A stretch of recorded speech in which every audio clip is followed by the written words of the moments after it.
119வது சங்கீதம் நீங்க பார்த்தீங்கன்னா தெரியும்.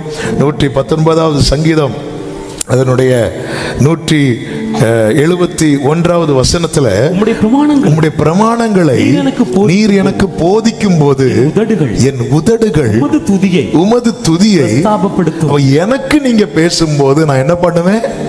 துதிச்சுட்டே இருப்பேன். ஆமீன் சொல்லுங்க பார்க்கலாம்.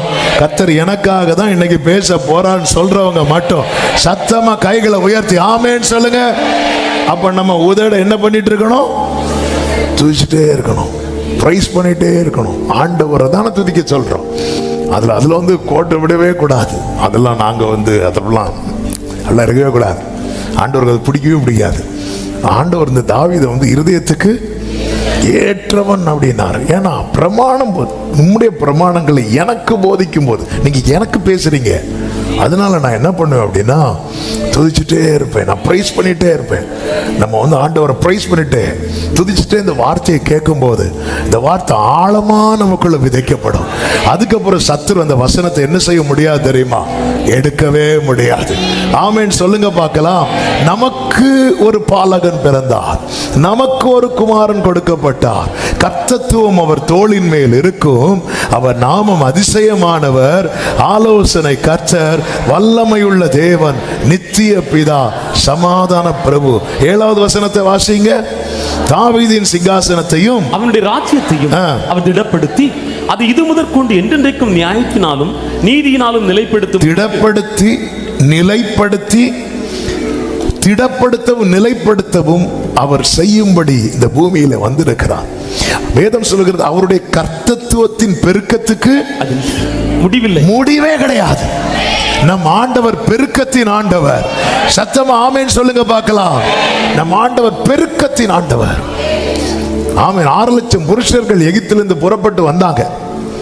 அந்த 6 லட்சம் புருஷர்கள், இவங்க 6 லட்சம் புருஷர்கள்னா ஸ்திரீகள் பிள்ளைங்க எல்லாம் சேர்ந்து இன்னும் ஒரு 20-30 பேர், 30 லட்சம் பேர் புருஷர்கள் கணக்கே வைப்போமே.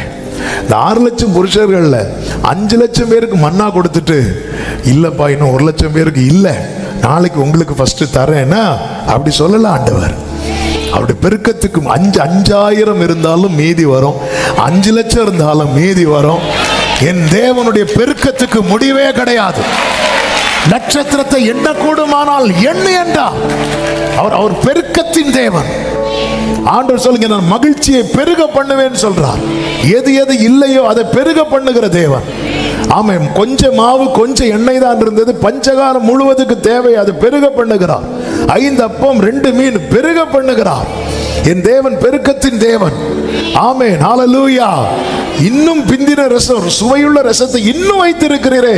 ஏன்னா அந்த இடத்துல இயேசு இருக்கிறார். என் ஆண்டவர் இருக்கிறதை எடுத்து தருகிறவர் மாத்திரமல்ல, இல்லாதவைகளை உருவாக்கி தருகிறவர். ஆமென் சொல்லுங்க பார்க்கலாம். ஆண்டவர் செய்கிறார் இதை சொல்லிவிட்டு அந்த வசனம் எப்படி முடியுது தெரியுமா? சேனைகளின் கர்த்தருடைய வைராக்கியம் இதை செய்யும். சத்தமா ஆமென் சொல்லுங்க பார்க்கலாம். எனக்காய் வைராக்கியம் பாராட்டுகிற ஒரு தேவன் பரலோகத்தில் இருக்கிறார் நம்புகிறவர்கள், எனக்காய் வைராக்கியம் பாராட்டுகிற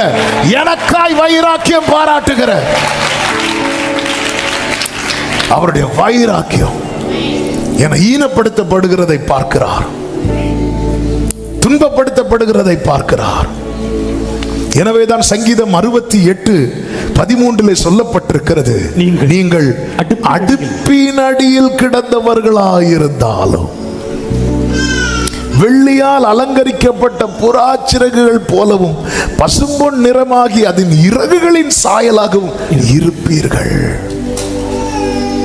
ஆமென். அடுப்பின் அடியில்னா அந்த அளவுக்கு என்ன சொல்ல, கறி பிடித்த நிலையில் இருந்தாலும் இங்க பாரு, உன்னை மாத்தணும்னு நான் நினைச்சிட்டேன்னா மாத்திருவேன். என் தேவனால் மட்டுமே எனக்கு ஒரு பிரைட் ஃபியூச்சரை தர முடியும், என் வாழ்க்கையை பிரகாசிப்பிக்க முடியும். வேதம் சொல்லுகிறது, உலகத்தில் வந்து எந்த மனுஷனையும் பிரகாசிப்பிக்கிற ஆமென் சேனைகளின் கர்த்தருடைய வைராக்கியம் இதை செய்யும். எத்தனை பேர் நம்புறீங்க? ஆமே. கர்த்தர் இன்னைக்கு என் கூட பேச போற நிச்சயம் உள்ளவங்க எத்தனை பேர் வலது கரத்தை உயர்த்தி சொல்லுங்க, சேனைகளின் கர்த்தருடைய, சொல்லுங்க, சேனைகளின் கர்த்தருடைய வைராக்கியம் இதை செய்யும். ஆமென். நல்ல கவனமா கேளுங்க. கொஞ்சம் ஸ்பீடா போக விரும்புறேன், டைம் இல்லாததுனால. பிரேக் போட வேண்டிய இடத்துல கொஞ்சம் பிரேக் போடுறேன். நல்ல கவனமா கேட்கணும். ஆமென். என்னுடைய ஆசையெல்லாம் என்ன தெரியுமா? இந்த வசனத்துக்கு முன்னாடி குழந்தைகளா மாறிடணும். ஆமென். இன்னும் இன்னும் வேணும். இந்த பிள்ளைங்களுக்கு பாருங்க, பால் கொடுத்து 1 ஹவர்ல பசிக்கும். ஆமென். ஆமென். நமக்கு பசிக்கலைன்னா நம்ம கிட்ட என்ன இருக்குன்னு அர்த்தம்? பிரச்சனை இருக்குன்னு அர்த்தம். ஒரு தேவ மனிதர் சொன்னார், நமக்கு பசி இல்லைன்னு, பசி எடுக்கலைன்னா நம்ம யாரை போய் பார்ப்போம்? யாரை போய் பார்ப்போம்? ஏன் பசி எடுக்கல? நமக்கு வசனத்துக்கு மேல பசி இல்லைன்னா நமக்கு பிரச்சனை இருக்குன்னு அர்த்தம். ஆமென். வசனம் தான் பசியாற்றும் உணவு, பிரசனம் தான் தாகம் தீர்க்கும் தண்ணீர். இது டே பை டே. இது இந்த ஃபுட்டு நமக்கு இந்த ஃபுட்டை வெறுத்துட்டு அவங்கள வெறுத்துருவாங்க பரலோகம். இதுதான் பைபிள் சத்தியம். இது நமக்கு எத்தனை பேருக்கு புரியுதுன்னு தெரியல. இஸ்ரவேலர்கள் நிறைய முறுமுறுத்தாங்க, அப்பெல்லாம் பொறுமையா இருந்தார். ஒரு வாட்டி மன்னாக்கு அகைன்ஸ்டா முறுமுறுத்தாங்க. இந்த அற்பமான உணவு எங்களுக்கு என்னத்துக்குன்னார். ஆண்டவர் சொன்னார், நீ எனக்கு என்னத்துக்கு?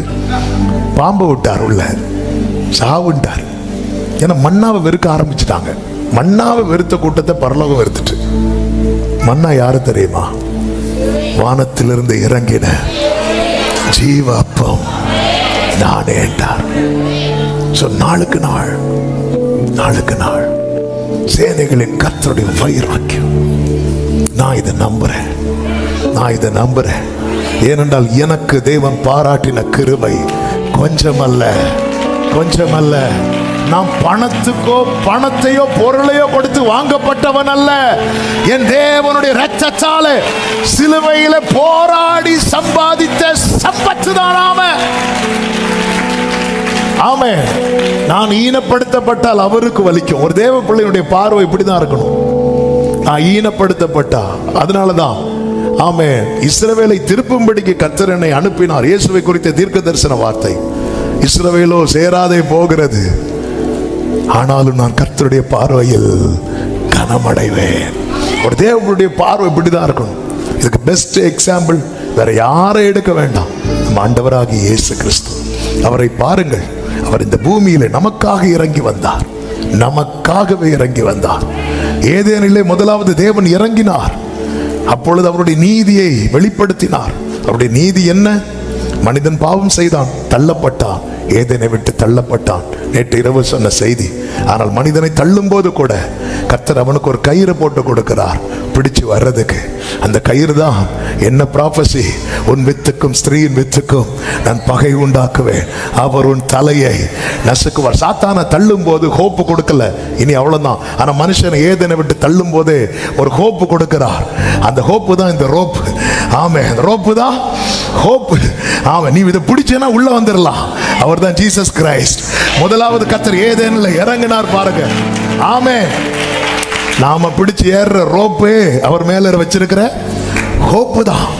இரண்டாவது இயேசு இந்த பூமியில வந்தார் பாருங்க. ஆமே, தள்ளப்பட்ட மனுக்குலத்தை மீண்டும் உள்ளே கொண்டு வர. அதான் போன வாரம் கேட்டோமே. ஆமே, போராட்டம், மிகுந்த போராட்டத்துக்கு பிறகு அந்த போராட்டம் மட்டும் இல்லைன்னா நப்தலி இல்லை, நப்தலி இல்லை. ஒரு சிலுவையிலே அவர் பட்ட பாடு, சிலுவையில் ஒரு பெரிய போராட்டம். ஆண்டவர் சொன்னார், இட் இஸ் finished அப்படினார். நான் முடிச்சிட்டேன். ஆமென், ஹல்லேலூயா. சிலுவையிலே வெற்றி சிறந்தார். அவர் நமக்காக இந்த பூமியில வரும்போது அவர் வெறுமையாக்கி அடிமையின் ரூபம் எடுத்தார். அப்படி அடிமையின் ரூபம் எடுத்ததுனால அவர் என்ன செய்யப்பட்டார் என்று ஏசாயா 53:3 சொல்லப்பட்டிருக்கிறது. அவர் அசட்டை பண்ணப்பட்டவரும் மனுஷரால் புறக்கணிக்கப்பட்டவரும் துக்கம் நிறைந்தவரும் பாடு அனுபவித்தவரும். இதான் ஈனப்படுத்தப்பட்டது, அசட்டை பண்ணப்படுதல். மனுஷரால் புறக்கணிக்கப்படுகிறது, புறக்கணிக்கிறாங்க. துக்கம் நிறைந்தவர், பாடு அனுபவித்தவர். இப்படிப்பட்டவரை விட்டு நம்முடைய முகங்களை மறைத்து கொண்டோம். அவர் அசட்டை பண்ணப்பட்டிருந்தார், அவரை எண்ணாமற் போனோம். பொதுவாகவே இந்த அசட்டை பண்ணப்படுறவங்கெல்லாம் ரொம்ப நினைவில் வரமாட்டாங்க. அவரை எண்ணாமற் போனோம். அதாவது நீங்க இன்னைக்கு புறக்கணிக்கப்படுறீங்களா? அவர் புறக்கணிக்கப்பட்டிருக்கிறார். நீங்க இன்னைக்கு அசட்டை பண்ணப்படுறீங்களா? அதாவது என் வலி என்னன்னு அவருக்கு மட்டும்தான் தெரியும். நாம் பயணிக்கிற பாதையில நம்முடைய வேதனை. கர்த்தாவே, நீர் என்னை ஆராய்ந்து அறிந்திருக்கிறீர். உங்களுக்கு தெரியும். எப்படி தெரியும்? தாவீது சொல்றார், ஆராய்ந்து அறிந்திருக்கிறார் என்று. நான் சொல்லுவேன், அனுபவித்து அறிந்திருக்கிறார். மெய்யாகவே அவர் நம் பாடுகளை ஏற்றுக்கொண்டு, மெய்யாகவே அவர் நம் பாடுகளை ஏற்றுக்கொண்டு, இப்படி இதனால் அவர் புறக்கணிக்கப்பட்டார், அவர் ஈனப்படுத்தப்பட்டார் என்று சொல்லலாம். ஆனால் ரிசல்ட் என்ன தெரியுமா? இதெல்லாம் யார் பார்த்துட்டு இருக்கிறா? பிதாவாகிய தேவன். அவர் என்ன செய்தார்? பிலிப்பியர் 2:9 சொல்லப்பட்டிருக்கிறது, ஆதலால் தேவன் எல்லாவற்றுக்கும் மேலாக அவரை உயர்த்தி. சத்தமா ஆமென் சொல்லுங்க பார்க்கலாம். எல்லாவற்றுக்கும் மேலாக. இதுதான் பிற்காலத்தில் தேவன் மகிமைப்படுத்துறது. அவர் ஞானிகளை வெட்கப்படுத்த பைத்தியங்களை தெரிந்தெடுக்கிறவர், பலமுள்ளவைகளை வெட்கப்படுத்த பலவீனமானவைகளை தெரிந்தெடுக்கிறவர், புறக்கணிக்கப்பட்டவர், அசட்டை பண்ணப்பட்டவர், துக்கம் நிறைந்தவர், பாடு அனுபவித்தவர். எல்லாரும் முகத்தை அவரை விட்டு திருப்புறாங்க.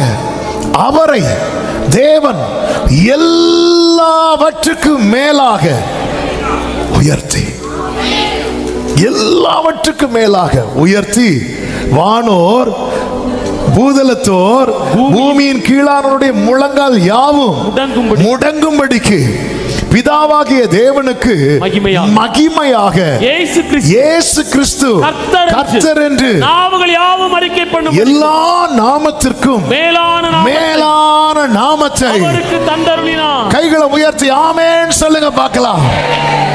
இதை செய்கிறவர் இன்றைக்கும் உயிரோடு இருக்கிறார். ஈனப்படுத்தப்பட்டவர், புறக்கணிக்கப்பட்டவர், துக்கம் நிறைந்தவர், தள்ளப்பட்டவர், பாடு அனுபவித்தவர், அவரை பிதாவாகிய தேவன் எல்லாவற்றுக்கும் மேலாக உயர்த்தி. ஆமென். 1 கொரிந்தியர் 6:14 சொல்லப்பட்டிருக்கிறது, தேவன் கர்த்தரை எழுப்பினாரே. அடுத்த வார்த்தையை பாருங்கள், நம்மையும் தமது வல்லமையினால் எழுப்புவார். எத்தனை பேர் இந்த பகல் வேளையில நம்புறீங்க?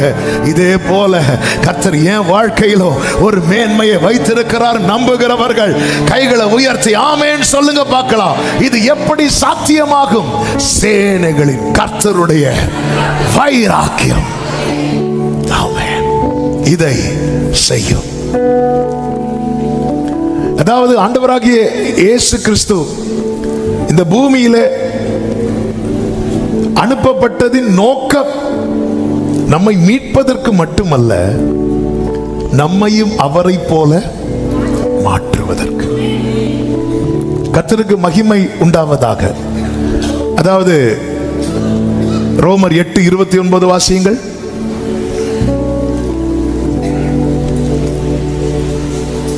தம்முடைய குமாரன் அநேக சகோதரருக்குள்ளே முதற் பேரானவர். தேவன் எவர்களை முன்னறிந்தாரோ அவர்களை தமது குமாரனுடைய சாயலுக்கு ஒப்பாய் இருப்பதற்கு முன் குறித்திருக்கிறார். அதாவது என்னைய பிதா எப்படி பார்க்க விரும்புறாருன்னா, இயேசுவை எப்படி பார்க்கிறாரோ அப்படியே பார்க்க விரும்புறார். ஆமென். இந்த இந்த இந்த அறிவு நமக்கு எட்டாதது. இதற்காகவே அதனால தம்முடைய குமாரன் அநேக அடிமைகளுக்குள்ளே என்றால் அநேக சகோதரர்களுக்குள்ளே முதற் பேரானவராய் இருக்கும் பொருட்டு. நான் சொல்லுகிற வார்த்தையை நல்ல கவனமா கேளுங்க. என்ன கர்த்தர் எப்படி பார்க்க விரும்புகிறார்? ஓ, இதுக்குதான் இவ்வளவு பெரிய கிரயம், இவ்வளவு பெரிய கிரயம். கொடுக்கப்பட்ட கிரயம் கொஞ்சம் கிடையாது. ஆமென். கர்த்தருக்கு மகிமை உண்டாவதாக. இயேசு கிறிஸ்துவை குறித்த தீர்க்க தரிசனங்கள் வேதம் முழுவதும் பரம்பி இருக்கிறது. அதில் சங்கீதங்களில் அநேக தீர்க்க தரிசனம் இயேசு கிறிஸ்துவை குறித்து சொல்லப்பட்டிருக்கிறதை பார்க்க முடியும். அதில் ஒரு சங்கீதம் முழுவதும் ஜீசஸ் கிரைஸ்ட பத்தியே வரும். எந்த சங்கீதம் அப்படின்னா சங்கீதம் 2. அந்த 2வது சங்கீதத்தில் இயேசுவை குறித்த 3 காரியங்களுக்கு சொல்லப்பட்டிருக்கிறதை பார்க்க முடியும். 2வது சங்கீதத்தின் 2வது வசனத்தில் அவர் அபிஷேகம் பண்ணினவருக்கு என்று சொல்லப்பட்டிருக்கிறது. அபிஷேகம் பண்ணப்பட்டவர், அனாயிண்டட் ஒன், அதுதான் மேசியா. மேசியாவை கண்டோம் என்று அந்திரேயா பேதுருட்ட போய் சொல்லுவார், அபிஷேகம் பண்ணப்பட்டவர். அதனுடைய 6வது வசனத்தில் நான் என்னுடைய பரிசுத்த பர்வதமாகிய சீயோனில் என்னுடைய ராஜாவை அபிஷேகம் பண்ணி வைத்தேன். ராஜா என்று சொல்லப்பட்டிருக்கிறது, அபிஷேகம் பண்ணப்பட்டவர். அடுத்து ராஜா, கிங். 7வது வசனத்தில் தீர்மானத்தின் விவரம் சொல்லுவேன். கர்த்தர் என்னை நோக்கி, நீர் என்னுடைய குமாரன், இன்று நான் உம்மை ஜெனிப்பித்தேன். குமாரன், சன். ஆண்டவர் பிறப்பிக்கப்பட்டவர் அல்ல, குமாரனாக ஜெனிப்பிக்கப்பட்டவர். அவர் ஏற்கனவே இருந்தவர். அந்த இடத்துல என்னைய பிள்ளையாக்கணுங்கிறதுக்காக அவரையும் குமாரனாக ஜெனிப்பித்தார். அவர் ஏற்கனவே செல்ல பிள்ளை. அவர் ஏற்கனவே பிதா எப்படியோ அப்படியே தான், பிதாவுக்கு சமமானவர். இப்போ என்னைய மாத்தணும் பிள்ளையா, அதனால அந்த இடத்துல அவரை வச்சு, இப்போ நீங்க இந்த 3 லைன்லயும் பாருங்க, 3 லைன்லயும் நம்மளை கொண்டு வந்திருப்பார். பிள்ளையாக்கி இருக்கிறார், அபிஷேகம் பண்ணி இருக்கிறார். அவருடைய இரத்தத்தினால கழுவப்பட்ட ஒவ்வொருவரையும் கர்த்தர் யாராய் மாற்றி வைத்திருக்கிறார்? ராஜாக்களாக, ஆசாரியர்களாக. இயேசு வரது வரைக்கும் இந்த இடத்துல அவர் மட்டும்தான் நிற்கிறார். இயேசு சிலுவையில் அப்படி ஒரு கிரயத்தை கொடுத்ததுக்கு அப்புறம் அந்த இடத்துல ஒரு திரள் கூட்டம் நிற்கிறார்கள். வெண்ணங்கி தரித்தவர்களாய், குருத்தோலை பிடித்தவர்களாய், சிங்காசனத்துக்கு முன்பாகவும் ஆட்டுக்குட்டியானவருக்கு முன்பாகவும். ஆமென். இந்த பூமியிலே தேவன் நமக்கு பாராட்டின மிகப்பெரிய கிருபை என்ன தெரியுமா? அவர் நம்மை பிள்ளையாக்கினது. நான் இயேசுவின் பிள்ளை என்று சொல்வதில் இதை விட சந்தோஷம் வேற எதுவுமே கிடையாது. ஆமென் சொல்லுங்க பார்க்கலாம். 1 யோவான் 3வது அதிகாரம் அதனுடைய 1வது வசனத்தில் இப்படி சொல்லப்பட்டிருக்கிறது, நாம் தேவனுடைய பிள்ளைகள் என்று அழைக்கப்படுவதினாலே பிதாவானவர் நமக்கு பாராட்டின அன்பு எவ்வளவு பெரிதென்று பாருங்களோ. எவ்வளவு பெரிதென்று பாருங்கள். இப்படி வாசிக்க கூடாது. ஆமென். அதாவது இது ஒரு சர்டிபிகேட் கிடையாது, இது ரிலேஷன்ஷிப். ரட்சிக்கப்பட்டேன்னு ஒரு சர்டிபிகேட் கொடுங்க, ஞானஸ்நானம் எடுத்து ஒரு சர்டிபிகேட், அப்பா சர்டிபிகேட் இருக்கு. அதாவது ஆவியானவர் எப்படி காட்டித்தர்றாருன்னா, நீ ஆண்டவருடைய அன்பை எப்படி பார்க்கணும் தெரியுமா? நாம் தேவனுடைய பிள்ளைகள் என்று. ஆமா, யார் மட்டும்தான் அழைக்கப்பட்டிருந்தார் தெரியுமா? இயேசு மட்டுமே. இயேசு மட்டுமே அவருடைய பிள்ளையாக, ஒரே பேரானவர். இப்பொழுது நாம் அப்படி அழைக்கப்படுகிறது. அவர் நமக்கு பாராட்டின அன்பு எவ்வளவு பெரிதென்று பாருங்கள். சிநேகிக்கப்படாதிருந்தோம், சிநேகித்தார். இரக்கம் பெறாதவர்களாயிருந்தோம், இரக்கம் பெற்றோம். நேற்று இரவு செய்தி கேட்டவங்களுக்கு தெரியும். அதாவது ஆண்டவருடைய ட்ரீம் நாம உலக தோற்றத்துக்கு முன்னே தெரிந்தெடுத்தார்னா அதன் அர்த்தம் என்ன? உலகத்தை உண்டாக்குறதுக்கு முன்னாடி நம்மை கனவு காண ஆரம்பித்தார். ஏன்னா தேவன் எப்படி இருக்கிறார் தெரியுமா? அன்பாகவே இருக்கிறார். அந்த அன்பை கொட்டணும், அந்த அன்பை காட்டணும். அந்த அன்பை காட்டுறதுக்கு யாரும் இல்லை. தூதர்கள் எல்லாம் பணிவிடை ஆவிகள். அவங்க ஆண்டவர்கிட்ட வரதே ஆண்டவரை பிரைஸ் பண்றது, ஆண்டவர் சொல்றதை செய்யறது. அதுக்கு மேல எந்த ரிலேஷன்ஷிப்பும் கிடையாது. இப்போ அன்பு நிறைந்தவருக்கு அந்த அன்பை யார்கிட்டயாவது கொட்டணும். அந்த அன்பை யார்கிட்ட கொட்டுறதுக்கு யாருமே இல்லை. இப்பொழுது அவர் நம்ம இப்படி ஒருத்தர் இருந்தா, ஏனோக்கு தேவனோடு சஞ்சரித்தான் என்றால் அவர் ஏற்கனவே அதை பார்த்தது. இப்படி ஒருத்தர் என்கிட்ட பழகினா எப்படி இருக்கும்? என் சிநேகிதனான ஆபிரகாம். எனக்கு ஒரு ஃப்ரெண்ட் இருந்தா எப்படி இருக்கும்? அவருக்கு ஃப்ரெண்ட் இல்ல, அவருக்கு சிநேகிதன் இல்ல, அவருக்கு பாசம் காட்ட யாரும் இல்ல. அதனாலதான் எபேசியருக்கு எழுதும் போது ஆவியானவர் பவுலை கொண்டு எழுதுகிறார், உலக தோற்றத்துக்கு முன்னே நம்மை தெரிந்தெடுத்து, ஆமே, நான் அவருடைய கனவில் வந்தவன், என்ன ட்ரீம்ல பார்த்து என்ன நினைச்சு செஞ்சிருக்கிறார். ஒவ்வொரு தேவ பிள்ளையினுடைய பார்வையும் இப்படிதான் இருக்கணும். ஆமேன் சொல்லுங்க பார்க்கலாம். கைகளை உயர்த்தி ஆமேன் சொல்லுங்க பார்க்கலாம். கர்த்தருக்கு மாத்திரம் மகிமை உண்டாவதாக. இது அதான் இந்த அன்பை பார்க்கணும். எவ்வளவு பெரிதென்று பாருங்கள். இதுக்கு அவர் கொடுத்த கிரயம், இதுக்கு அவர் பாராட்டின கிருபை. கலாத்தியர் 4வது அதிகாரம் 4வது வசனத்திலே சொல்லப்பட்டிருக்கிறது, நாம் புத்திர ஸ்வீகாரத்தை அடையும்படிக்கு நியாய பிரமாணத்திற்கு கீழ்ப்பட்டவர்களை கொள்ளத்தக்கதாக. நல்ல கவனிச்சீங்களா? புத்திர ஸ்வீகாரத்தை அடையணும்னா என்ன தேவை தெரியுமா? மீட்பு தேவை. இந்த நியாய பிரமாணத்துக்கு உள்ளானவர்கள்னா யாரு? இந்த நியாய பிரமாணம் வர்றது வரைக்கும் பாவம்னா என்னன்னு தெரியாம இருந்துச்சு. ஏன்னா எது பாவம்னே தெரியாம வாழ்ந்துட்டு இருந்தாங்க. இந்த பிரமாணம் தான் பாவம் எது, பரிசுத்தம் எது என்பதை காண்பித்து தருகிறது. அது வரைக்கும் பிரமாணம் கிடையாது, மனசாட்சிப்படி வாழ்ந்துட்டு இருந்தாங்க. ஆமே, ஏன்னா அவங்களுக்கு எந்த பிரமாணமும் கிடையாது, எந்த ரூல்ஸும் இல்லைன்னா. இப்போ நமக்கு நிறைய ரூல்ஸ் போட்டனால நமக்கு தெரியுது. சீட் பெல்ட் போடலைன்னா ஃபைன், இப்படி எல்லாம் ரூல்ஸ் போட்டனால ஹெல்மெட் போடலைன்னா ஃபைன். இப்படி ரூல்ஸே இல்லைன்னா யாராவது ஹெல்மெட் வாங்கி இருப்பாங்க? எதுவுமே தெரியாது, உயிருக்கு பயம் உள்ளவங்க வாங்கி வச்சிருப்பாங்க. நிறைய பேர் ஹெல்மெட் போடுறது உயிருக்கு பயந்தா, போலீஸுக்கு பயந்து. சீட்டு பெல்ட் போடுறது, இந்த கேரளா பார்டர் தாண்டோன்னு எல்லாருக்கும் சீட்டு பெல்ட் பறக்கும். அங்க ஏன்னா கேமரா இருக்கு, நீங்க வீட்டுக்கு வரதுக்குள்ள ஃபைன் வந்துடும். அப்ப இப்படிதான் பிரமாணத்தை கொண்டு வந்த. பிரமாணம் மட்டும் இல்லைன்னா இஷ்டப்படி வாழ்ந்தாங்க. இந்த பிரமாணத்தை கொண்டு வந்த உடனே எல்லாரும் கீழே வந்துட்டாங்க. ஏன்னா எப்படி பார்த்தாலும் ஐயோ இந்த பிரமாணம், அப்போ நம்ம ரிஜெக்ட் பண்ணிடுவாங்க. இந்த பிரமாணத்துக்கு கீழே வந்தாச்சு, எல்லாரும் பாவம் செய்து தேவ மகிமையற்றவர்களானார்கள். அப்ப புத்திர ஸ்வீகாரத்தை பெறணும்னா மீட்பு நடக்கணும். அந்த மீட்பு உண்டாகணும்னா மீட்க வல்லமை உள்ள ஒரே ஒருவர் தான் உண்டு, பாவம் இல்லாதவர், பாவம் அறியாதவர். 5வது வசனத்திலே சொல்லப்பட்டிருக்கிறது, காலம் நிறைவேறின போது ஸ்திரீயிடத்தில் பிறந்தவரும் நியாய பிரமாணத்திற்கு கீழானவரும் ஆகிய தம்முடைய குமாரனை தேவன் அனுப்பினார். நல்ல கவனிங்க, புத்திர ஸ்வீகாரத்தை பெறதுக்கு யார் அனுப்பினார்? குமாரனை. அப்போ இயேசு யார் வாழ்க்கையில வாராங்களோ அவங்க எதை பெற்றிருக்கிறாங்க? சத்தமா சொல்லுங்க, சத்தமா சொல்லுங்க, இன்னும் சத்தமா சொல்லுங்க. புத்திர ஸ்வீகாரம். புத்திர ஸ்வீகாரம் என்ன? பிள்ளை.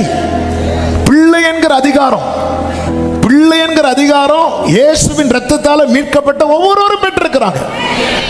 பிதாவானவர் குமாரனை அனுப்பினார். இப்ப நான் யாரு? நாம யாரு?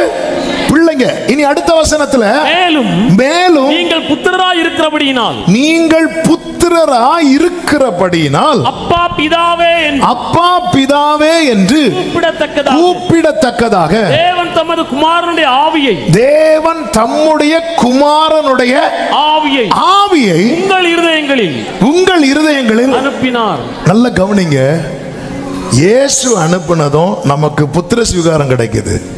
பரிசுத்த ஆவியானவர் அனுப்பினதும் நம்ம அவர் அப்பான்னு கூப்பிடுறோம். இன்னைக்கு புத்திர ஸ்வீகாரம் பெற்றும் அநேகர் அவரை அப்பா என்று அழைப்பதில்லை. ஏன்னா உள்ள அவருடைய ஆவி இல்ல. இந்த ஒரு வாரத்தில் எத்தனை முறை அவரை அப்பான்னு கூப்பிட்டுருக்கோம்? எத்தனை முறை கூப்பிட்டுருக்கிறோம்? எங்க பிறந்த உடனே ஒரு குழந்தை அப்பான்லாம் கூப்பிடாது. ஆனால் அந்த பிள்ளை அப்பான்னு கூப்பிடுறதுக்காக வெயிட் பண்ணிட்டு இருப்பாங்க. டேவிட்டுடைய சாட்சியில் கூட அதை பார்க்க முடியும். சொல்லுவான், அவன் எல்லாரையும் கூப்பிடுவான், அப்பாவை மட்டும் கூப்பிட மாட்டான். நம்ம அதாவது நான் அப்பான்னு கூப்பிடுறேன்னா அது நான் கூப்பிடலையா, எனக்குள்ள இருக்கிற அவருடைய ஆவி எனக்கு புத்திர ஸ்வீகாரத்தை தருவதற்காக குமாரனை அனுப்பினார். என்னை அவர் அப்பான்னு கூப்பிட வைப்பதற்காக அவருக்குள்ள இருந்த ஆவியை எனக்கு அனுப்பினார். ஹல்லேலூயா, ஆமா, ஒரு பிள்ளை அப்பா அப்பான்னு வந்தாலே பார்க்கறவங்க சொல்லுவாங்க இது அப்பா செல்லம், அப்பா செல்லமா அப்படின்னு கேட்பாங்க. நம்மளை பார்த்து கேட்கணும் இது அப்பா செல்லமான்னு கேட்பாங்க. ஹல்லேலூயா. எத்தனை முறை கூப்பிட்டு இருக்கிறோம் மனதார. நான் கூப்பிடுறேன்னா என்ன சொல்றேன் தெரியுமா? எனக்குள்ள அவருடைய ஆவி இருக்கிறது. இப்ப சொல்லுவீங்களா? அப்பா. கைகளை உயர்த்தி மகனா, எனக்குள்ள அவருடைய ஆவி இருக்கிறது என்று நிச்சயம் உள்ளவங்க கைகளை உயர்த்தி அப்பா மகனா. ஆமே. கண்ணின் கண்ணின் பிரியமான கர்த்தருடைய பிள்ளைகளே, ஹல்லேலூயா. அடிக்கடி, அதாவது நீங்க பைபிள் ஃபுல்லா படிச்சீங்கன்னா தெரியும், ஆரம்பத்திலிருந்து தேவன் தம்மை பிதாவாக இஸ்ரவேலருக்கு காண்பித்துட்டே வரார். ஆனா அவர் அப்பான்னு கூப்பிடுறதுக்கு யாருமே இல்லை. மோசே கூட கூப்பிடல, யாருமே கூப்பிடல. ஆனா ஆடு மேய்த்து கொண்டிருந்த ஒருவன் இருந்தான். அவன் ஸ்கோர் பண்ணிட்டான். அவன் பிதாவேன்ட்டான். யார் தெரியுமா? தாவீது. ஆண்டவர் சொன்னார், இவனை நான் தெரிந்தெடுத்தேன். ஏன் தெரிந்தெடுத்தேன் என்று சங்கீதம் 89 படிச்சீங்கன்னா தெரியும், எடுக்க வேண்டாம். அதுல சொல்ல, அவன் என்னை நோக்கி நீர் என் பிதா என்பான்.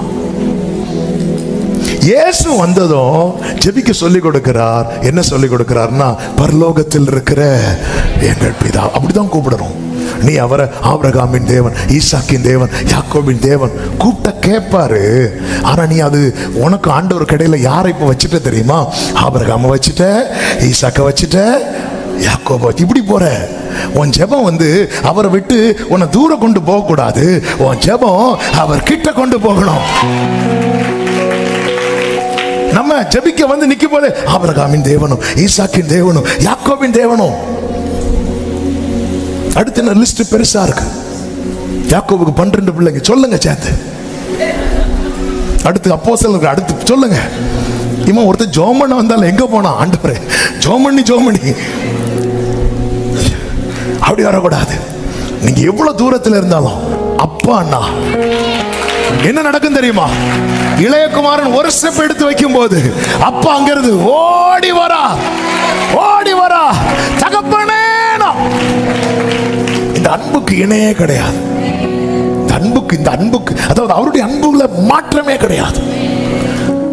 பல பல பல வருடங்களுக்கு முன்பதாக அமெரிக்காவில் நடந்த ஒரு சம்பவம் ஒரு போதகர் சொல்ல கேட்டிருக்கிறேன். கடந்த நாள் ஒரு செய்தி கேட்டுட்டு வரும்போது அவர் சொன்ன ஒரு சம்பவம், இளையகுமாரனுக்கு சம்பவம் போல ஒரு நடந்த ஒரு சம்பவம். ஒரு கிராமத்தில், அமெரிக்காவில் ஒரு குறிப்பிட்ட ஒரு கிராமத்தில், அங்கே ஒரு அப்பா அம்மாவுக்கு ஒரு மகள் இருந்தா.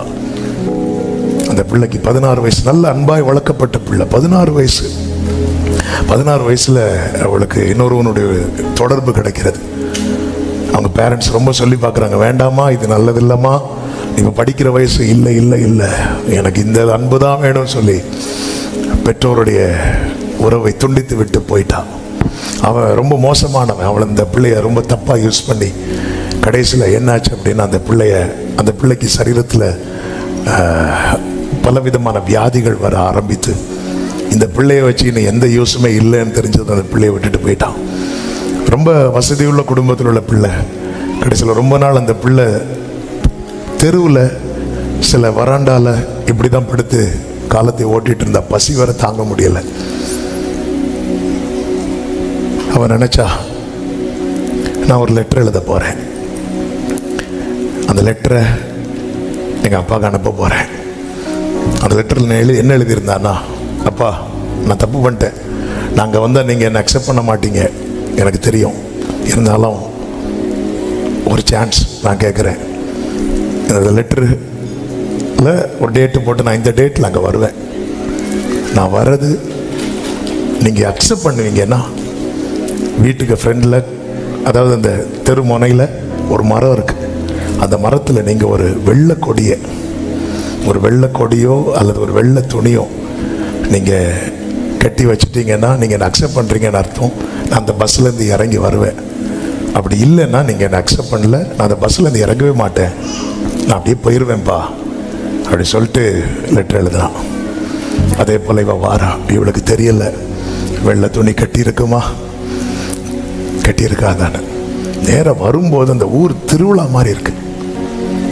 நேர பார்க்குற இவளுடைய ஏம் திருவிழா இல்லை, இவ பார்வை ஃபுல்லாக எங்கே வரும் தெரியுமா, அந்த மரம் கிட்ட பஸ் வருது, அந்த மரத்து பக்கத்தில் வரும்போது பார்த்தா நிறைய வெள்ளை துணி, ஒவ்வொரு கிளையிலும் வெள்ளை துணி, ஒவ்வொன்றிலையும் கெட்டி கெட்டி கெட்டி. இவளுக்கு சந்தோஷம் தாங்க முடியாம இறங்கிட்டா. இறங்குனதும் அங்க கொண்டாட்டம் நடக்குது, ஊரே கூப்பிட்டு விருந்து வைக்கிறார் அப்பா.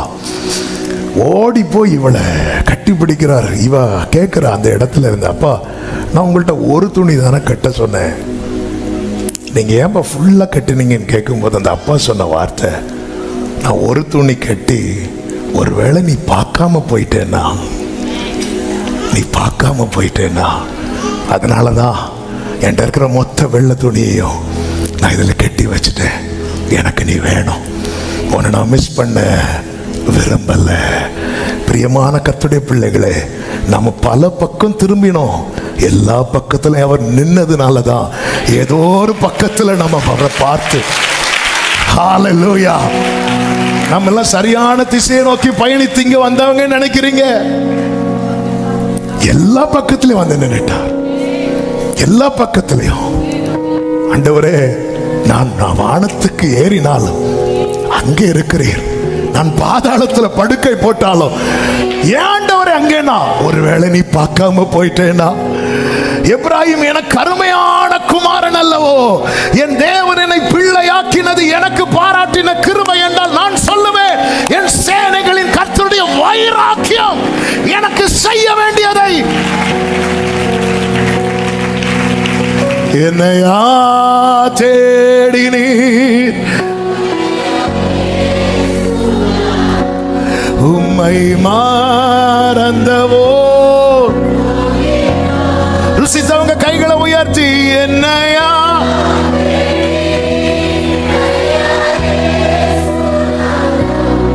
அடிமை, என்னையா தேடினீர், உம்மை மறந்தவோ. என்னையா என்னையா என்னையா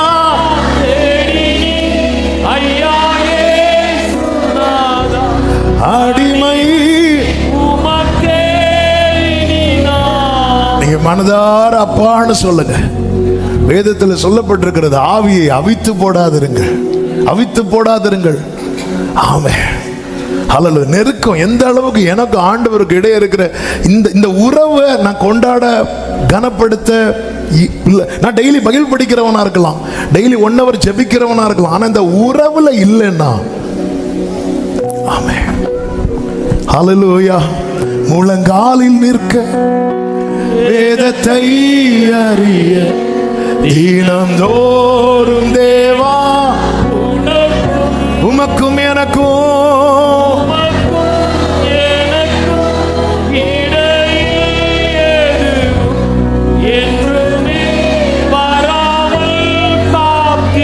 இதுக்கு ஒரே வழி, இந்த அன்பு நாம் தேவனுடைய பிள்ளைகள் என்று அழைக்கப்படுகிறதுனாலே. ஓ,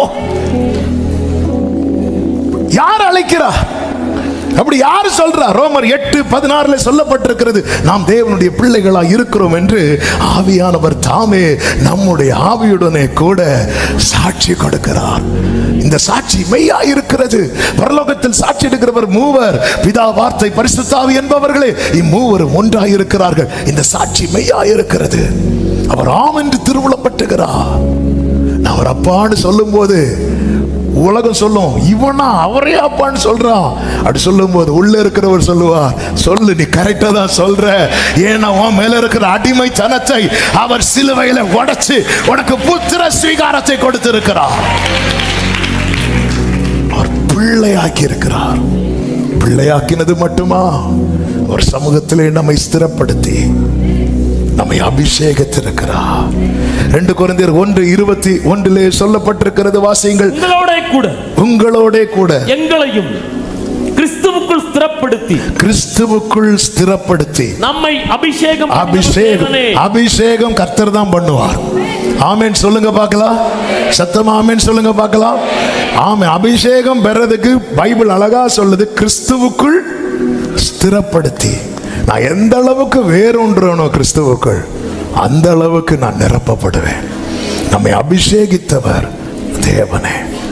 சங்கீதம் 2 நீங்கள் பார்க்கும்போது அதனுடைய 2வது வசனத்தில் கர்த்தருக்கு விரோதமாகவும் அவர் அபிஷேகம் பண்ணினவருக்கு விரோதமாகவும் பூமியின் ராஜாக்கள் எழும்பி நின்று அதிகாரிகள் ஏகமாய் ஆலோசனை பண்ணி அவர்கள் கட்டுகளை அறுத்து அவர்கள் கயிர்களை நம்மை விட்டு எரிந்து போடுவோம் என்கிறார்கள். எப்பொழுதுமே புரிந்து கொள்ளுங்கள், கர்த்தரால் அபிஷேகம் பண்ணப்பட்டவனுக்கு விரோதமாய் ஒரு கூட்டம் எழும்பி கொண்டுதான் இருக்கும். கர்த்தரால் அபிஷேகம் பண்ணப்பட்டவனுக்கு விரோதமாய் ஒரு கூட்டம் திட்டமிட்டு கொண்டுதான் இருக்கும். கர்த்தரால் அபிஷேகம் பண்ணப்பட்டவனுக்கு விரோதமாய் ஆயுதங்கள் உருவாக்கப்பட்டு கொண்டுதான் இருக்கும். ஆனால் இதை குறித்து ஒரு தேவ பிள்ளை கலங்க வேண்டிய அவசியம் இல்லை. உலகத்தில் இருப்பவனிலும் நம்மோடு இருக்கிறவர் பெரியவர். எனவேதான் இந்த சங்கீதம் ஆரம்பிக்கிறதை எப்படி ஆரம்பிக்கிறது தெரியுமா? 1வது வசனத்திலே சொல்லப்பட்டிருக்கிறது, ஜாதிகள் கொந்தளித்து ஜனங்கள் விருதா காரியத்தை சிந்திப்பானேன். ஆமென். என்ன அருமையான வார்த்தை. அபிஷேகம் பண்ணப்பட்டவருக்கு விரோதமாய் போடப்படுகிற அத்தனை திட்டமும் கர்த்தர் என்ன சொல்றார் தெரியுமா? விருதா காரியம். எதுக்கு வேஸ்டா டைம் வேஸ்ட்? எதுக்கு வேஸ்டா? ஜாதிகள் கொந்தளித்து ஜனங்கள் விருதா காரியம். இது ஒரு தேவ பிள்ளைக்கு இந்த வியூ தேவை. நம்மை பிள்ளையாக்குறதுக்கு அவர் பாராட்டின கிருபையை பாருங்க. நம்மை அழைத்து அபிஷேகம் பண்ணி இருக்கிறார். நமக்கு விரோதமாய் உருவாக்கப்படும். ஆண்டவர் சொல்லி இருக்கிறார்ல, உனக்கு விரோதமாய் உருவாக்கப்படும் எந்த ஆயுதமும், உனக்கு விரோதமா எந்த ஆயுதமும் உருவாக்கப்படாதுன்னு பிராமிஸ் தரல பைபிள்ல. கரெக்டா ஆயுதம் உருவாக்கப்படும். திட்டம் போடுவாங்க, ஆனா நடக்காது. ஆயுதம் உருவாக்கப்படும், வாய்க்காது. சவுல் எத்தனை முறை அம்பு எறிந்தாலும் தாவீதே உன் மேல அபிஷேகம் இருக்குன்னா அது படாது. சத்துரு திட்டம் போடுவான். எனவேதான் வேதம் சொல்லுகிறது 4வது வசனத்துல, பரலோகத்தில் வீற்றிருக்கிறவர் நகைப்பாராம். ஆண்டவர் அவர்களை இகழ்வார். கொஞ்சம் யோசித்து பாருங்க. நமக்கு விரோதமா ஒருத்தங்க சரியான பிளான் போடுறது யாரு? ராஜாக்கள். பிளான் போட்டுட்டு இருக்கும் போது நம்ம என்ன பண்ணுவோம்? இப்படி உன்னை ஆபீஸ்ல இருந்து தூக்கணும்னு மேல பிளான் போட்டுட்டு இருக்கிறாங்க அப்படி சொல்றாங்கன்னு வைங்களேன். அப்படி இல்லை சொல்றேன். சில பார்க்குறாங்க இப்போதான், அப்படியா ஏதாவது எனக்கு மேனேஜர் போஸ்ட் கிடைக்குமான்னு ஒரு தீர்க்க தரிசனம் கிடைக்காதான்னு வந்தா ஆஃபீஸ்லேருந்து தூக்குவாங்க. இப்படி பிளான் போட்டுட்டு இருக்கிறாங்கன்னு வைங்களேன். ஆமென். நம்ம பதறுவோம் ஆண்டவரேன்னு பார்க்கும்போது. ஆண்டவர் அப்படி சிரிச்சுட்டு இருந்தா எப்படி இருக்கும்? நான் எவ்வளோ சீரியஸ் மேட்டரை சொல்லிட்டு இருக்கிறேன், நீங்க அங்கிருந்து சிரிச்சிட்டு இருக்கிறீங்களா?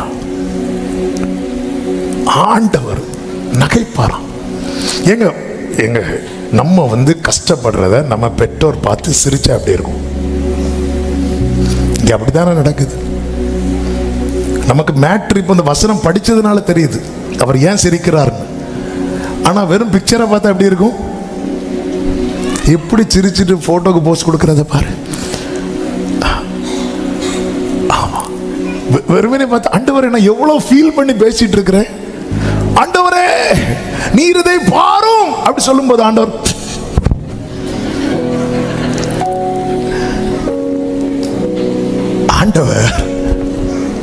சிரிக்கிறது நம்மளை பார்த்து இல்ல, சத்துருக்களை பார்த்து.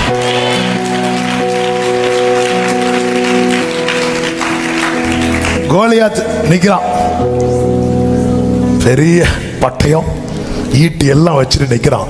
இஸ்ரவேலின் சார்பாக ஒருவன் வரட்டும், வந்து விட்டான், வரட்டும், வந்து விட்டான். எங்க சார்? இங்க கீழே நிக்கிறான். இவன் கோலியாத்து தேடிட்டே இருக்கிறான். ஏதோ ஒருத்தன் வந்ததா சொன்னாங்களே, சவுண்டு மட்டும் கேட்குது, ஆளை காணோம். பார்க்கும்போது கோலியாத்து சொல்றாரு, என்னிடத்தில் வா, இன்றைக்கு நான் உன்னை கொன்று உன் மாம்சத்தை பறவைகளுக்கும் மிருகங்களுக்கும் போடுவேன் சொல்லும் போது பரலோகத்தில் வீற்றிருக்கிறவர்.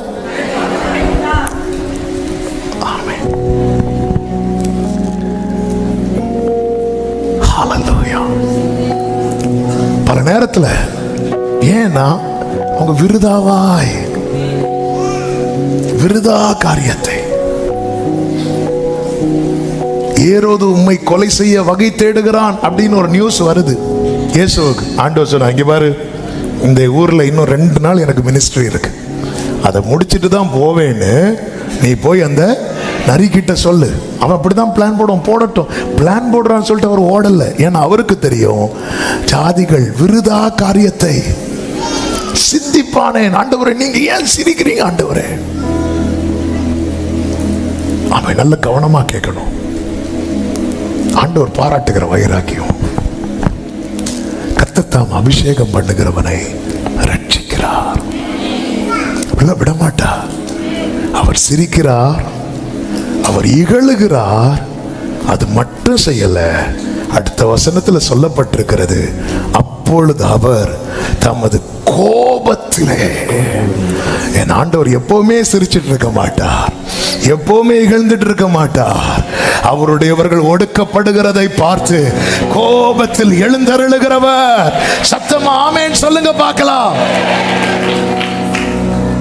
ஹalleluya. அவர் கோபத்தில் எழுந்தருள் என்ன பண்ணார் தெரியுமா? 6வது வசனம், நான் என்னுடைய பரிசுத்த பர்வதமாகிய சீயோனிலே என்னுடைய ராஜாவை அபிஷேகம் பண்ணி வைத்தேன். அவர் கோபத்தில் என்ன பண்ணார் பாத்தீங்களா? கோபத்தில் அவர் செய்த காரியத்தை பாத்தீங்களா? கோபத்தில் என்ன பண்ணார் தெரியுமா? புறக்கணிக்கப்பட்டவர்களை, ஒடுக்கப்பட்டவர்களை, அவங்களுக்கு விரோதமா கூட்டம் கூட்டினாங்கல்ல, அவங்களுக்கு மேல கர்த்தர் உயர்த்தி வைக்கிறார். இதுதான் சேனைகளின் கர்த்தருடைய வைராக்கியம். ஹalleluya, ஹalleluya. அவர் பார்க்கிறது வரைக்கும் பாப்பார். மோர்தேகாய்க்கு அகைன்ஸ்டா ஆமான் பார்க்கிறான், ஆண்டவர் சிரிக்கிறார். மோர்தேகாய்க்கு எதிரான ஒரு திட்டத்தை கொண்டு போய் ராஜா கிட்ட போய் ஓகே பண்ணிட்டான், ஆண்டவர் சிரிக்கிறார். திராட்சரசம் குடிக்க ராஜாவும் ஆமானும் உட்கார்ந்து இருக்கிறாங்க, சூசா நகரம் கலங்குது, ஆண்டவர் சிரிக்கிறார், நகைக்கிறார். நீ குடி குடி குடி குடி, நல்ல குடி நல்ல குடி. இதெல்லாம் நடக்கும்போது ஆண்டவர் நகைக்கிறார், இகழுகிறார். இதெல்லாம் தெரியும். மோர்தேகாய் இங்க இருந்து, ஆண்டவரே, அவன் நமக்கு மேட்ரு தெரியாது, மேட்ரு தெரியாதனால ஆண்டவர் நகைக்கிறார், ஆண்டவர் இகழுகிறார். ஆனா இப்ப தூக்கு முறை செஞ்சுட்டு வரான். இப்ப அவர் நகைக்கல, நகைச்சிருப்பார். அவன் செய்யும் போது நகைச்சிருப்பார். எப்படி நகைச்சிருப்பார் தெரியுமா? அடுத்த நாள் இவன் அதுல நாக்கையும் தொங்க போட்டு தொங்குறத பார்த்து நகைச்சிருப்பார். ஆமே. ஆனா அவர் எப்பவுமே நகைத்துட்டு இருக்க மாட்டார். அவர் கோபத்துல எழும்பினார் பாருங்க. ஹalleluya. அப்படியே மாறுது. ஆமென். மோர்தேகாய்க்கு மேல இல்ல, அந்த ஆமான் மேலதான் அந்த தண்டனை விழுகிறது. அவர் கோபத்தில் எழும்பி என்ன செய்கிறார் தெரியுமா? ஆமான கீழே தள்ளி ஆமானுக்கு முன்பதாக மோர்தேகாயை குதிரை மேலே ஏற்றுகிறார். ஆமென். என் சேனைகள் கர்த்தருடைய வைராக்கியம். ஃபர்ஸ்ட் விருந்திலே இது பலமுறை சொன்னாலும், எனக்கு இது எத்தனை முறை சொன்னாலும் போதாது. 2 விருந்து வைக்கிறாங்க எஸ்தர். முதல் விருந்திலேயே சொல்லி இருக்கலாம். முதல் விருந்திலேயே ராஜா சொல்றாங்க, நீ ராஜ்யத்தின் பாதியை கேட்டாலும் நான் தருவேன். அப்பவே சொல்லி இருக்கலாம், ராஜாவே, இந்த ஆமான் ஆண்டவரே அவன் இப்படி எல்லாம் பண்ணிட்டு இருக்கிறான் சொல்லியிருந்தா ராஜா தூக்கி இருப்பார். ஏன்னா ராஜா ப்ராமிஸ் பண்ணிட்டார்ல, அந்த சிங்காசனத்துக்கு அவ்வளோ வேல்யூ இருக்கு. ஏரோது ப்ராமிஸ் பண்ணுவார்ல, ஏரோதின் மனைவி, அந்த சகோதரனுடைய மனைவியுடைய மகா வந்து டான்ஸ் ஆடிட்டு இருப்பா. இவர் தாங்க முடியாம, அதனால சும்மா எல்லாம் மகிழ்ச்சியா இருக்கும் போதெல்லாம் ப்ராமிஸ் பண்ணிடாதீங்க. ஆமே. அதாவது சொல்லுவாங்க, கோபத்தில் முடிவெடுக்காதே, மகிழ்ச்சியில் வாக்கு கொடுக்காதே. இது 2. கோபத்தில் இனி உங்கள்கிட்ட பேசவே மாட்டேன் அப்படி சொல்லும்போது பரலோகத்தில் வீற்றிருக்கிறவர் நகைப்பார். எத்தனை பேர் ஆகஸ்ட்ல ஃபாஸ்டிங் இருக்க போறேன்னு சொல்லும் போது சிரிக்கிறாரோ? ஆண்டவருக்கு தான் இந்த ஆகஸ்ட்லயாவது நான் ஃபுல்லா ஃபாஸ்டிங் இருக்க போறேன், எத்தனை ஆகஸ்ட் நாங்க பார்த்தாச்சு. ஆமென். ஹல்லேலூயா. கோபத்துல முடிவு எடுக்காத, மகிழ்ச்சியில வாக்கு கொடுத்துறாத. ரெண்டும் டேஞ்சர். இப்போ இந்த டைம் கேட்டிருக்கலாம். இல்ல, முதல் விருந்துல அவ வச்ச ரிக்வெஸ்டே ரெண்டாவது விருந்து. சும்மா விருந்து போடுறாங்கன்னு போயிடாதீங்க. முதல் விருந்துக்கே நீ யோசிச்சிருக்கணும். ஆமாரே, ரெண்டாவது ஒரு விருந்து. அதுல இந்த 2 விருந்துக்கு நடுவுல தான் என்ன நடக்குது தெரியுமா? ஆமான் தலையில துண்டை போட்டுட்டு போனான். ஹல்லேலூயா. மோர்தெக்காய் தோல்ல துண்டு விழுந்துச்சு. ஆமான் தலையில துண்டு விழுந்துச்சு. க்ளோரி. ரெட்டுடுத்து சாம்பல்ல உட்கார்ந்து இருக்கிறவன் இப்போ ராஜ வஸ்திரம் தரித்து குதிரையில. கர்த்தர் இப்படிதான் செய்வார். சத்துருக்களுக்கு முன்பதாக பந்தியை ஆயத்தப்படுத்துகிறவர். மோசே லைஃப் நீங்க பாத்தீங்கன்னா அதிகமா ரிஜெக்ஷன் என்னன்னு கேட்டா, மோசே கிட்ட கேட்டா அவர் ஒரு பெரிய ஸ்டோரியை சொல்லுவார். நான் 3 மாசத்திலேயே தள்ளப்பட்டவன். நான் ஒருத்தனுக்கு ஹெல்ப் பண்ண போனேன். அவனே கேட்டான், உன்னெல்லாம் எனக்கு தலைவனா வச்சது யாருன்னு. எல்லா ஆண்டவர் பார்க்கிறாரு. அதாவது தேவனுடைய அதான் காலம் நிறைவேறின போது 80 வயசுல கர்த்தர் மோசே சந்திக்கும் போது, வேண்டாம் ஆண்டவரே, விட்டுருங்க ஆண்டவரே, வேற யாரையாவது ஆண்டவரே, வா மோசே, நாளை அனுப்புறேன், நீ வா மோசே சொல்லி மோசே அனுப்புறார். மோசே போகும்போது பார்வோன்ட்டு போறான். பார்வோன் கேட்கிறான், உன் தேவனா? அவர் யாரு? ஓடு அப்படி சொல்லிட்டு பார்வோன் அவரை ரிஜெக்ட் பண்றான். ரிஜெக்ட் பண்ணிட்டு என்ன பண்றான் அப்படின்னா, ஜனங்களுக்கு கொடுத்த வைக்கோலையும் கொடுக்காம பிடுங்கி வச்சிட்டான். மோசைக்கு தாங்க முடியல. மோசே ஆண்டவர்கிட்ட வந்து நிற்கிறான். ஆண்டவரே, நான் சொன்னேன்ல ஆண்டவரே. அதாவது லைஃப்ல ஃபுல்லாக ரிஜெக்ஷன், தள்ளப்பட்ட நிலை. இப்பொழுது மோசே ஆண்டவர்கிட்ட சொல்றாரு. யாத்திராகமம் 6வது அதிகாரம் 12வது வசனத்துல, மோசே கர்த்தருடைய சன்னிதானத்தில் நின்று, இஸ்ரவேல் புத்திரரே எனக்கு செவி கொடுக்கவில்லை. பார்வோன் எனக்கு எப்படி செவி கொடுப்பான்? நான் விருத்த சேதனம் இல்லாத. அதன் அர்த்தம் என்ன அப்படின்னா, ஆண்டவரே, இதுக்கு நான் தகுதி உள்ளவன் கிடையாது. அதாவது நம்ம என்னதான் அழைக்கப்பட்டாலும், நம்ம மேல என்னதான் கிருபை இருந்தாலும், நம்ம லைஃப்ல இந்த ரிஜெக்ஷன் வரும்போது நமக்குள்ள இந்த காம்ப்ளெக்ஸ் வந்துடும். எல்லாராலும் இப்படி எங்க போனாலும் தள்ளப்படுது நிலைமை. ஆண்டவரே, நான் பாத்திரவனே கிடையாது. இதுதான், இதே காரியத்தை தான் முச்சடியில தேவன் எழுந்தருளும் போது சொல்லுவார். ஆண்டவரே, நான் வேற யாரையாவது, ஆண்டவரே எனக்கெல்லாம் கிருபை கிடையாது, நான் திறமை உள்ளவன் கிடையாதுப்பா, நான் விருத்த சேதனம் உள்ள உதடுகள் உள்ளவன் இல்லை. ஆமேனா, இதுக்கெல்லாம் சரிப்பட்டு வரமாட்டேன் ஆண்டவரே. இந்த ஜனங்களே எனக்கு செவி கொடுக்கல. பார்வோன் எப்படி செவி கொடுப்பான்? ஒருவன் அதிகமாய் ஒடுக்கப்படும் போது தேவனுடைய வைராக்கியம் என்ன செய்யும் தெரியுமா? அந்த இடத்துல தான் கர்த்தர் அவனை உயர்த்தி வைப்பார். 6 கடைசியில மோசே திருப்பியும் அதுதான் சொல்லுகிறான். நான் விருத்த சேதன இல்லாத உதடுகள் உள்ளவன். பார்வோன் எனக்கு எப்படி செவி கொடுப்பான்?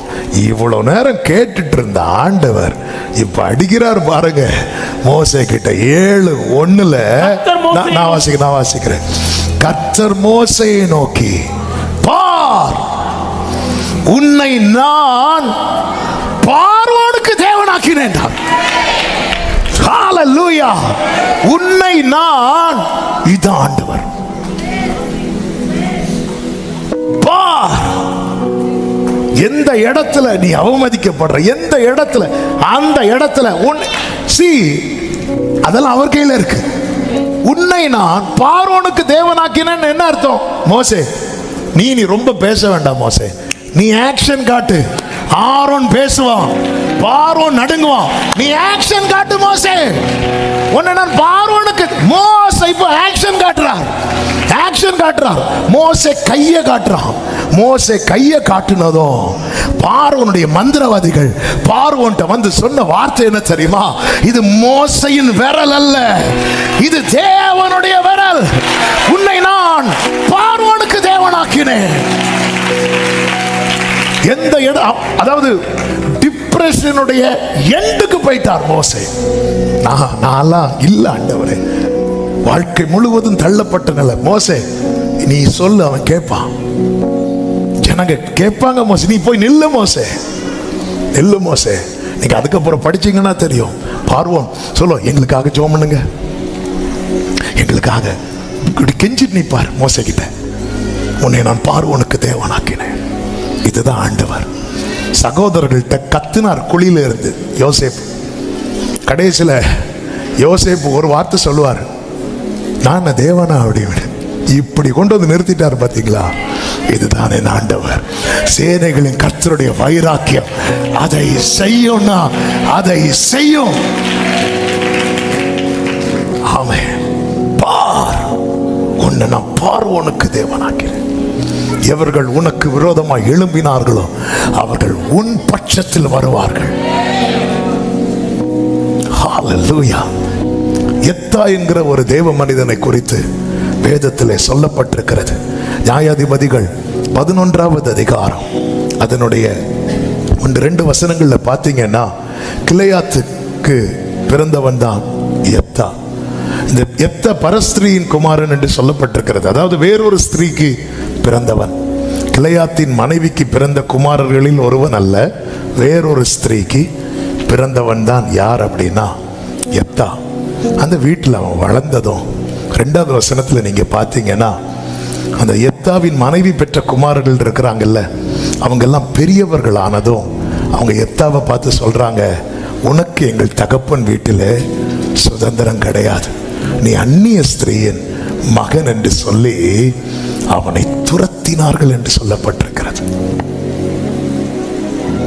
வளரும் போதே இந்த நிந்தையை கேட்டு கேட்டு வளர்றான். ஆனா ஒரு டைம் வரும்போது சுதந்திரம் பிரிச்சு கொடுக்கணும்ல, அந்த இடத்துல அவனை எப்படி துரத்துறாங்க பாருங்க. இந்த வீட்டில் உனக்கு சுதந்திரம் கிடையாது, நீ வேறொரு ஸ்திரீக்கு பிறந்தவன், அந்நிய ஸ்திரீயின் மகன் என்று சொல்லி அவனை அனுப்பிவிட்டார்கள் என்றல்ல, துரத்தினார்கள். கர்த்தருடைய வைராக்கியம் என்ன தெரியுமா? இந்த இடத்துல அவனை லீடர் ஆக்குறது. 4வது வசனத்திலே சொல்லப்பட்டிருக்கிறது, வாசியுங்கள். சில நாளைக்கு பின்பு அம்மோன் புத்திரர் இஸ்ரவேலின் மேல் யுத்தம் பண்ணினார்கள். அவர்கள் இஸ்ரவேலின் மேல் யுத்தம் பண்ணும்போது கீலேயாத்தின் மூப்பர் எப்தாவை தேசத்தில் இருந்து, அதாவது அவங்க என்ன நினைச்சாங்கன்னா, இந்த எப்தா இருந்தா நமக்கு பிரச்சனை. ஆனா இப்ப கர்த்தர் எப்படி கொண்டு வாரார்னா, எப்தா இருந்தாதான் இந்த பிரச்சனையே சால்வ் ஆகும். இதுதான் கர்த்தருடைய செயல். உங்களை யார் பிரச்சனையா பார்த்தாங்களோ, நீங்க இருந்தாதான் பிரச்சனையே சால்வ் ஆகுங்கிற நிலைமைக்கு சேனைகளின் கர்த்தருடைய வைராக்கியம். ஆமென் சொல்றவங்க நல்ல கரங்களை தட்டி. இப்ப அந்த வீட்டுல பிறந்த பெரியவங்க எல்லாம் மூப்பர்கள் ஆயிட்டாங்க. அவங்க சொல்ல, நம்ம எப்தாவை போய் அழைச்சிட்டு வருவோம் அப்படி சொல்லிட்டு எப்தாவை அழைக்கும் போது எப்தா சொல்லுவார், 7வது வசனம், அதற்கு எப்தா கீலேயாத்தின் மூப்பரை பார்த்து, நீங்கள் அல்லவா என்னை பகைத்து என் தகப்பன் வீட்டிலிருந்து என்னை துரத்தினவர்கள் இப்பொழுது ஆபத்து நேரிட்டு பார்க்கிறான். நீங்க தானே என்னை துரத்துனீங்க. பிரியமானவர்களே, உங்களை துரத்துனவங்க இருப்பாங்க, சுதந்திரம் வரும்போது தட்டி விடுறவங்க இருப்பாங்க. இந்த எப்தா செய்த ஒரு செயல் என்ன தெரியுமா? எப்தாக்கு இப்படி ஒரு காரியம் மாறுதல் முடிய காரணம் என்ன தெரியுமா? 11 கடைசியில சொல்லப்பட்டிருக்கிறது, எப்தா காரியங்களை எல்லாம் மிஸ்பாவிலே கர்த்தருடைய சந்நிதியிலே. நிறைய காரியம் இருக்குப்பா சொல்றதுக்கு. என் குடும்பத்தினர் செய்தது, என் சொந்தங்கள் செய்தது, என் உறவுகள் செய்தது சொல்றதுக்கு நிறைய இருக்கு. எங்க சொல்லிட்டு இருக்கிறோம்? கர்த்தர்ட்ட சொன்னா ஆண்டவர் பார்த்து சும்மா இருப்பாரா? ஆண்டவர் திட்டம் போட்டார், இந்த கூட்டம் ஜெயிக்கணும்னா எப்தா இவர்களுக்கு தலைவனாகணும். ஆமென். உன்னெல்லாம் எங்களுக்கு தலைவனா வச்சது யாருன்னு சொல்லி தள்ளின மோசே தானே கர்த்தர் தலைவனா கொண்டு வந்தார். இதுதான் தேவனுடைய வைராக்கியம். ஏன் அவருக்கு ஆரோன் இல்லையா? வேற அங்க யாருமே இல்லையா? மோசே தான் வரணும். ஹல்லேலூயா. தள்ளப்பட்ட கல்நார் எடுத்து நிறுத்தினீரே, தள்ளப்பட்ட கல்நார் எடுத்து நிறுத்தினீரே, உண்மையுள்ளவன்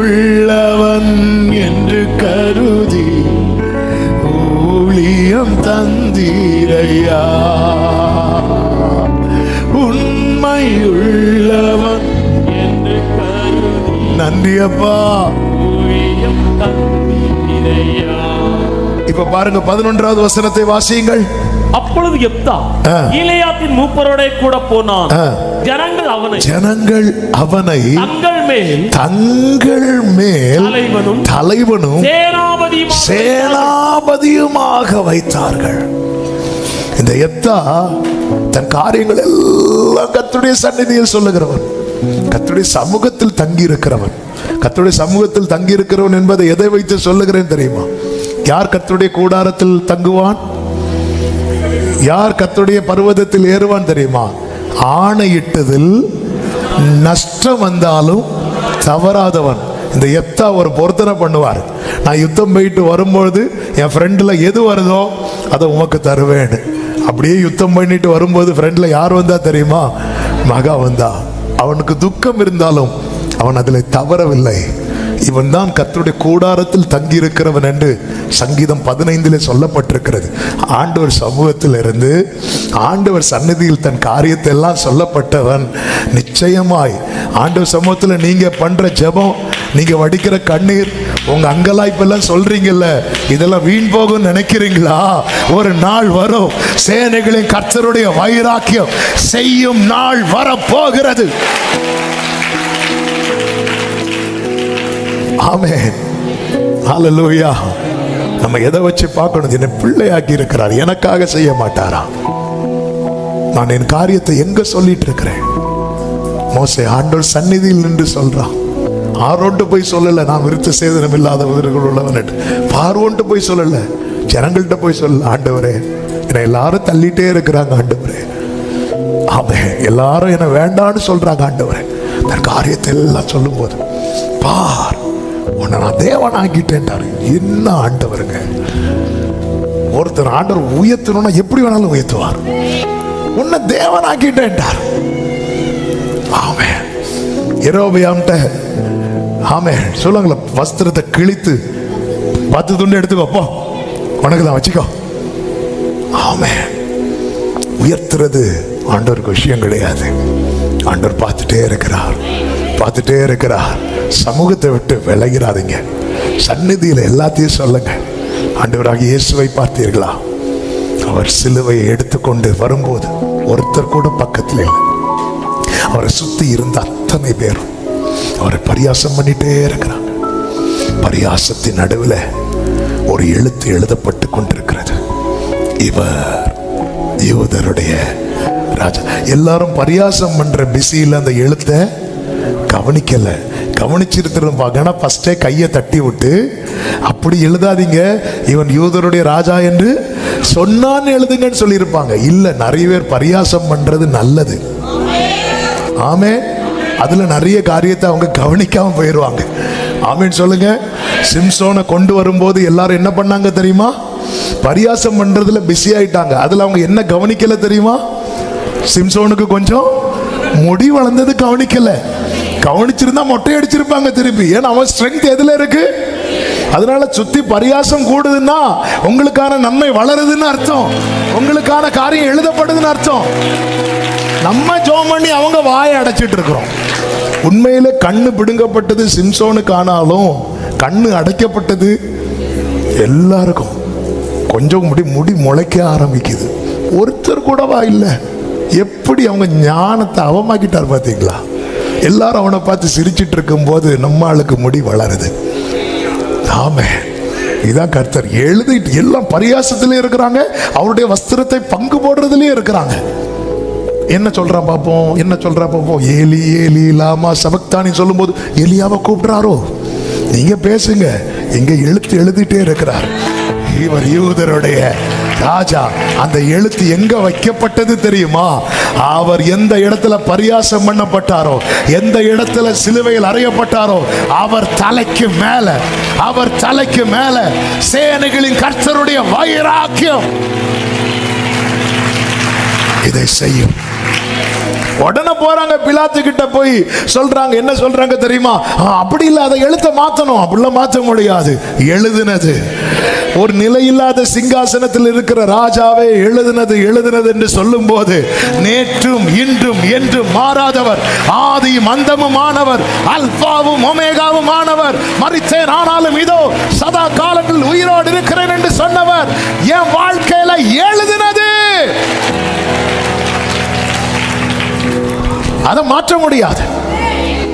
கவர்மெண்ட் ஜாபுங்க, சிலுவையில் அறையப்பட்டவங்க குறிப்பிட்ட நேரம் தாண்டி முட்டை உடைக்கணும், முட்டுக்கு கீழே உடைக்கணும். இவருடைய எலும்புகள் ஒன்று முறிக்கப்படுவதில்லை என்று எழுதியாச்சு. ஆமென். சிலுவையில் அரைஞ்சு டைம் தாண்டியாச்சு. இப்போ மறிச்சிருப்பாங்க, சிலர் மயங்கி இருப்பாங்க, சிலர் மயங்கினா கூட மறித்த நிலையில் இருப்பாங்க. எதுக்கு ரிஸ்க்? நம்ம வேலை என்ன? முட்டுக்கு கீழே உடைக்கணும், உடைச்சிருவோம். 2 பேருக்கு முட்டுக்கு கீழே உடைச்சாச்சு. அந்த 2 பேரையும் குத்தி பார்க்க வேண்டியதானே, இவங்க உயிரோடு இருக்கிறாங்களா இல்லையான்னு. இல்லையே. இந்த இடத்துல வந்ததும் பிளான் மாறுது. ஆமே ஆமே. எல்லா ஆயுதங்கள் சத்துரு கையில் இருந்தாலும் மேப் போட்டு ப்ரோக்ராம் போட்டு கொடுக்கிறவர் பரலோகத்தில் இருக்கிற தேவன். நீங்க கொஞ்சம் யோசிச்சு பாருங்க. அவர் முட்டுக்கு கீழே அடிக்கலைன்னு வைங்களேன், இவருக்கு வேலை போயிடும்.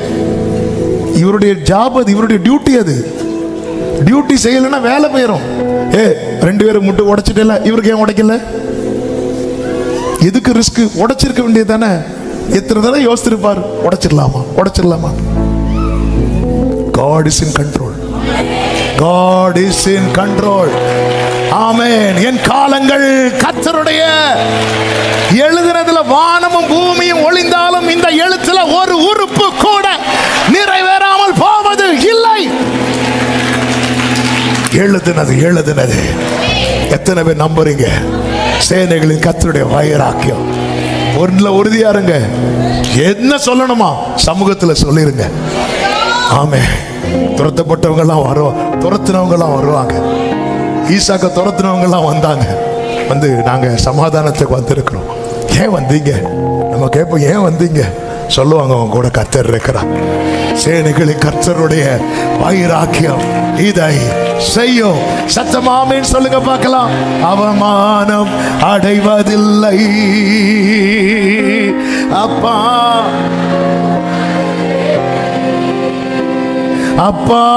நான். எல்லாரும் எழுந்து நிற்கலாமா?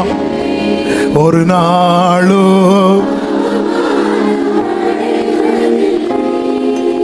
நமக்கென்று கொடுக்கப்பட்ட குமாரன் நம்மையும் ஜனிப்பித்தார், நம்மையும் அபிஷேகித்தார், நம்மையும் ராஜாக்களாய் எப்படி கொண்டு வந்து வைக்கிறார் பாருங்க. ஆண்டவர் சொல்ற, நான் உனக்கு செய்யாம இருப்பேனா பார் அப்படிங்கிறார் மோசே கிட்ட. நான் இருக்கிறேன், உன்னை என்ன ஆக்கணும் மோசே. ஆமென். நீ எவ்வளவுக்கு எவ்வளவு தள்ளப்படுறியோ அவ்வளவுக்கு அவ்வளவு மேன்மை. அவர் எளியவனை குப்பையில் இருந்து எடுத்து பிரபுக்களோடு உட்கார வைத்து ரசிக்கிற தேவன். நல்ல கரங்களை தட்டி ஹல்லேலூயா. உம்மைத்தான் நான் பார்க்கின்றேன், பிரகாசம் அடைகின்றேன். உம்மைத்தான் நான் பார்க்கிறேன். அவமானம் அடைவதில்லை.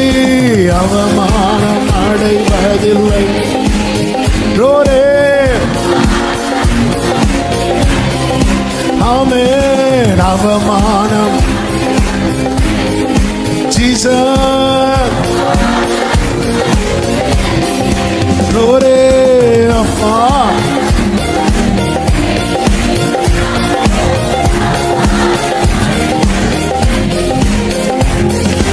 அப்பா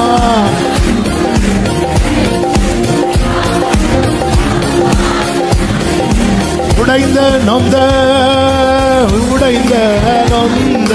உள்ளத்தோடு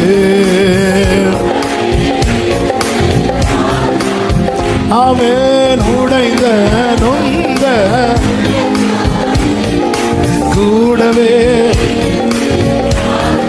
glory. அநேக துன்பங்கள் சேர்ந்து வந்தாலும்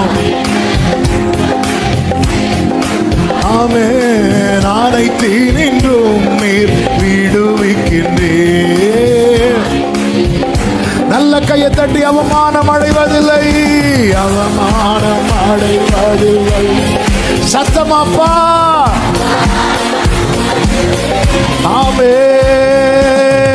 நாம் தேவனுடைய பிள்ளைகள் என்று அழைக்கப்படுகிறதுனாலே அவர் நம்மிடத்தில் வைத்த அன்பு எவ்வளவு பெரிதென்று பாருங்கள். ஆமென். அப்பா, சேனைகளின் கர்த்தருடைய வைராக்கியம் இதை செய்யும் சகோதரா. ஆமென். அவர் கோபத்தில் எழுந்தருளுவார். அவர் பார்த்துட்டு சும்மா இருக்க மாட்டார். எல்லாரும் சேர்ந்து அவர் அப்பான்னு சொல்லுவோமா? பிதாவான என் தேவானே, தகப்பனே. Glory Jesus. பிதாவான Glory சகர மாமா தன மாமலரே மாட்சிமையோ Glory உமக்குத்தானே. ஆமென். மாட்சிமையோ உமக்குத்தானே. வல்லமையோ வல்லமையோ மகிமையோ தகப்பனே. ஹல்லேலூயா. உமக்குத்தானே. வல்லமையோ வல்லமையோ ஏரே மாமா கலரோ சஜன மாமரா. எங்கள் தகப்பனே. ஆமென். இப்ப சொல்லுங்க, அவமானம் அடைவதில்லை, அவமானம். காரணத்தை சத்தமா சொல்லுங்க. ஆமென். அவமானம். ஆமெனப்பா. ஆமென் அப்பா. ஒரு நாளோ அப்பா, ஒரு நாளோ. நல்ல கரங்களை தட்டி தேவனுக்கு மகிமை. நம்மை ஜெனிப்பித்தவர், நம்மை அபிஷேகித்தவர், நம்மை ஏற்படுத்தினவர். அவருக்கு சதா காலமும் மகிமையும் கனமும் துதியும் ஸ்தோத்திரங்களும் இப்பொழுதும் எப்பொழுதும் என்றென்றைக்கும் உண்டாவதாக. ஆமென். ஆமென். ஆமென். ஹல்லேலூயா. பரிசுத்த பிதாவே, நல்ல தகப்பனே, நன்றியோடு உம்மை துதிக்கிறோம், ஸ்தோத்தரிக்கிறோம்.